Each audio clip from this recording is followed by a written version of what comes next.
तपाईको लाइफमा हरेक मान्छे भेट्नुहुन्छ तपाईले। कतिपय मान्छेले तपाईलाई सल्लाह दिन्छ, कतिपय मान्छेले तपाईलाई केही मोटिभेसन दिन्छ, कतिपय मान्छेले तपाईलाई साथ दिने कोसिस गर्छ क्या। तर हरेक मान्छेको लाइफमा भने जस्तो सबै कुराहरू कहिले पनि परिपूर्ण हुँदैन क्या, हैन?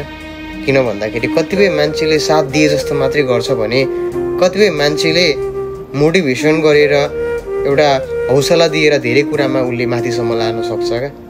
तर त्यो कुरा पछि पनि डिसिजन भन्ने कुरा तपाईँ आफूले लिन जरुरी छ। तपाईँको लाइफमा तपाईँको लाइफ तपाईँले कस्तो बनाउने भन्ने कुराको डिटरमाइन तपाईँ आफूमा छ, आफूले नै गर्न सक्नुहुन्छ।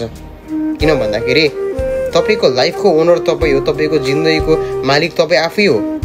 अब यो कुराको डिसिजन अब अरूको हातमा दिनुहुन्छ भने त अफकोर्स अरूले त तपाईँलाई जे पनि बनाउन सक्छ क्या, खिलौना बनाउन सक्छ क्या।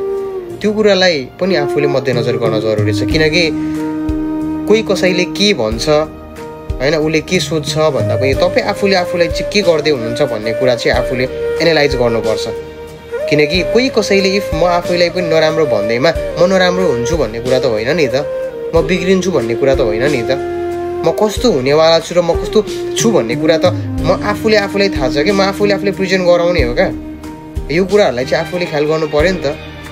किन मन दुखाउनु, किन चित्त दुखाउनु? कोही कसैले नराम्रो भन्दैमा आफूले नराम्रो बोल्नुपर्छ, आफूले पनि त्यस्तै व्यवहार देखाउनुपर्छ भन्ने छ त? छैन नि त। शान्त रहनुहोस्।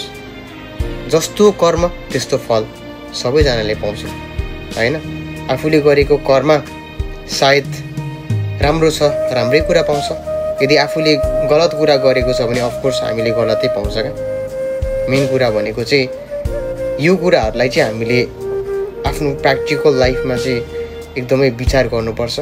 हामी कोही कसैको राम्रो चाहन्छौँ भने अफकोर्स हाम्रो पनि राम्रो चाहने मान्छे हुन्छ हैन। हामी राम्रो गर्छौँ भने हामीले पनि त राम्रो पाउँछ नि त। त्यो कुराहरू चाहिँ हामीले पाउनेछौँ।